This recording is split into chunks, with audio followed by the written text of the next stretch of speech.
Somewhere in northern New Mexico, a line of volunteers is on its knees in a dead creek, stacking loose rocks by hand. Not building a wall, just one layer of stones across a channel gouged deep enough to swallow a grown adult. No cement, no machines. Rocks a child could lift. Nearby, a slab of old concrete lies cracked and useless, the expensive fix that engineers swore would hold. It didn't. It blew apart in a single storm. And yet these ordinary people with buckets of creek stone are about to fix a canyon that the money could not. How? Let's start with what you'd actually see if you stood in that channel. Cracked banks. A vertical dirt wall at the top of the gully, taller than a person, but war as a fresh wound. A dry bottom where a stream should be. A few dead willows, grey and brittle. And a group of people laying stones flat, edge to edge, barely rising above the sand. It looks like a joke. It looks like children playing in a ditch. The man behind it was not a child. He was Bill Zedick, a retired wildlife biologist who spent decades with the US Forest Service before he started doing something that made trained engineers wince. He walked into ruined creeks and arroyos across the Southwest and told people to fix them with rocks they could carry. One rock high, sometimes two. The ranchers watching him were not sentimental about nature. They had cattle that needed water and grass. They had land that seemed to get drier every year. Some of them thought the little rock structures were, in the plainest terms, foolish. You do not fix a canyon with a handful of stones. But here is the first thing almost everyone got wrong. The land was not dry because it lacked rain. New Mexico gets storms, hard ones. The monsoon rolls in every summer and dumps water in violent bursts. The problem was never that the water didn't come. The problem was what happened after it came. The creek did not need more rain. It needed a way to stop losing the rain it already had. That sounds like wordplay until you understand what a gully actually is. Picture a healthy stream in this country a couple of centuries ago. It wandered. It wiggled across a wide, flat meadow. The water moved slowly, spread out, soaked sideways into the ground, and left the whole valley damp like a sponge. In summer, that stored water leaked back out slowly and kept the stream alive. Now picture what happened next. In the 1800s, the Southwest got hammered. Overgrazing stripped the grass that held the soil. People straightened channels, dug ditches, cut roads that funneled runoff. And the beavers, the animals that had built countless small dams across these streams for thousands of years, were trapped out for their fur until they were nearly gone. Take away the grass, the meanders, and the beaver dams, and the water stops wandering. It picks a straight line, it speeds up, and fast water does one thing above all else. It cuts. Once a stream starts cutting down into its own bed, it digs a trench. That trench is a drain. Instead of spreading sideways into the meadow, the water now races along the bottom of a deepening ditch and leaves. And as the channel drops, it pulls the water table down with it. The damp meadow dries, the willows die, the grass retreats, the sponge becomes a gutter. The worst part is a thing called a headcut. That vertical dirt wall at the top of the gully, it's not stationary. Every storm, water pours over the lip and claws at the base, and the wall collapses backward, upstream, a little at a time. The trench eats its way up the valley like a slow zipper, year after year, drying everything behind it. And here's the cruel trick your eyes play on you. By the time most people are born, the gully is already there.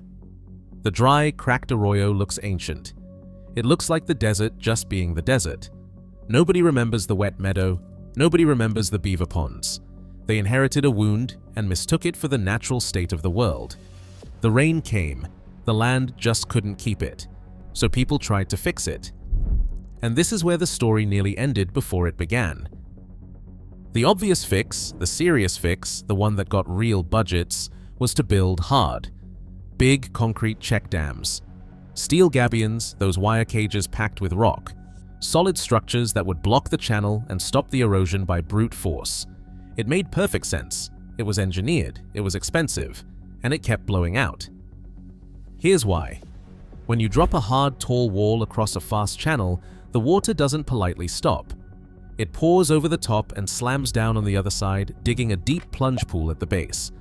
That pool undercuts the structure. The next big storm rips it out. Sometimes the failed dam actually made things worse. It concentrated the water and started a brand new headcut just upstream of where you spent your money. The rigid fix fought the water head on, and the water won every time. That should have been the end of the whole idea. The land was too far gone, the storms too strong, the budget's never big enough. Except Zedek was looking at the problem completely differently. He wasn't trying to stop the water, he was trying to slow it down, and he wasn't trying to rebuild the whole valley. He'd figured out that you only had to fix one thing. The bottleneck was the headcut. Think about it. As long as that dirt wall keeps marching upstream, everything above it keeps draining and cutting. You can't grow plants to hold the soil because you need slow, moist ground to grow plants, and the fast water strips away every seedling and every grain of new dirt before it can settle. To hold the soil, you need plants. To get plants, you need to hold the soil. Nothing can start. That's the trap. That's the loop that kept these canyons broken for a century. So how do you break a loop like that with rocks a child could lift? You don't block the water, you give it friction. This is the whole secret, and it's almost embarrassingly simple. A one-rock dam is exactly what it sounds like. A wide apron of stones laid flat across the channel, often just a single layer high. It doesn't stop the stream. Water flows right over it and through it. But that rough, permeable surface drags on the water just enough to slow it down. And slow water can't carry as much dirt as fast water, so the sediment drops out, right there. Grain by grain, storm by storm, the sand and silt the water used to carry away instead settles behind the rocks. The channel bottom rises. It fills back in. For the headcut itself, Zedek used something called a zuni bowl, a stepped, rock-lined pool that armors the drop so the falling water lands on stone instead of chewing backward into dirt. And, to get the stream wiggling again, structures called media lunas, low rock crescents, nudge the flow away from the banks and coax it back into curves. He had a phrase for the whole philosophy. Let the water do the work. You are not building the creek, you are giving the creek permission to rebuild itself. Now, be skeptical here. If it's just loose rock, why doesn't the first flood wash it away? Because it's low and it leaks. The concrete dam failed because it tried to be a wall, and a wall gives the water something to destroy. A one-rock dam gives the water almost nothing to grab. It's flexible. Water goes over and through instead of piling up and punching a hole. When a stone does get knocked loose, you don't lose the whole structure, you just walk out and set it back. It's the difference between a rigid thing that shatters and a loose thing that bends. The trick was not force, it was leverage. But the first time you build one, nothing happens. That's the hard part nobody warns you about.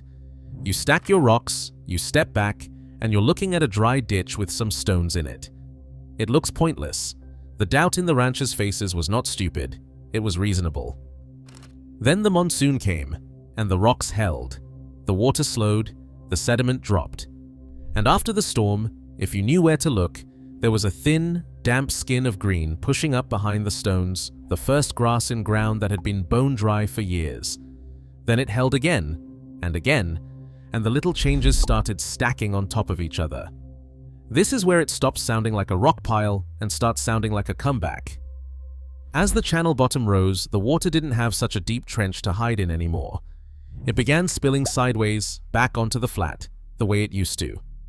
Wet ground spread outward from the structures.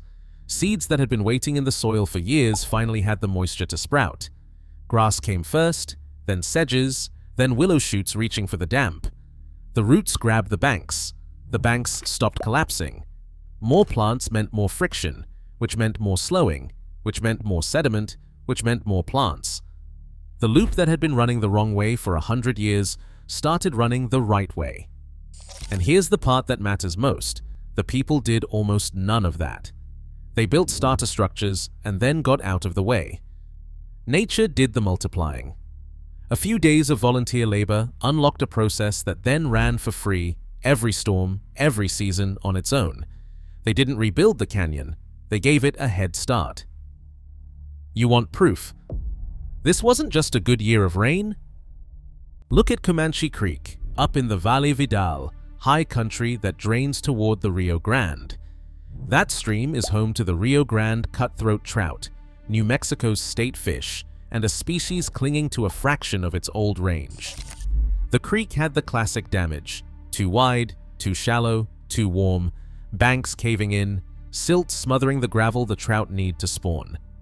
Groups like the Quivira Coalition and Trout Unlimited went in with these same low-tech methods, including rock structures, bank work, and letting the willows come back. And the change was measurable. As the channel narrowed and deepened, the water ran cooler and clearer. Shade returned. The stream stopped being a warm, muddy sheet and started being a cold, hiding-rich creek again, which is exactly what a cutthroat trout needs to survive a hot afternoon. That's the proof ladder, rung by rung. First, people saw green where there was brown. Then they saw water lingering later into summer. Then survey crews measured it, channels narrowing, beds rising, temperatures dropping. Then outside groups, conservation nonprofits, the Forest Service, and university monitoring documented the same pattern across different sites. Zedek and his colleague Van Clothier even wrote the field manual, plainly titled "Let the Water Do the Work," and it became a Bible for this kind of restoration. And then the idea escaped. It spread ranch to ranch, the most convincing way anything spreads out here. A neighbor sees your creek holding water in August while his is dust, and suddenly he wants to know about rocks. Workshops trained hundreds of people. Agencies that once poured concrete started endorsing structures you build by hand. The approach folded into a bigger movement across the American West called low-tech process-based restoration, cousin to the beaver dam analogs people now build to mimic the very animals whose loss started all this. In some places, the rockwork made the land wet enough that real beavers moved back in and took over the job. That's the loop closing all the way. People imitating beavers until beavers return to relieve them. Now, if this is so cheap and simple, why did nobody do it sooner? Partly because it looks like nothing. It has no ribbon cutting, no gleaming structure, no impressive machine. It's slow and humble, and it asks you to trust a process instead of overpowering it. That's a hard sell in a world that respects concrete. And here's the twist nobody had promised. The flimsy-looking rock structures didn't just survive the big floods, and they often outlasted the expensive concrete ones. Because they flex instead of fight, a permeable rock apron can shrug off a storm that would rip out a rigid dam.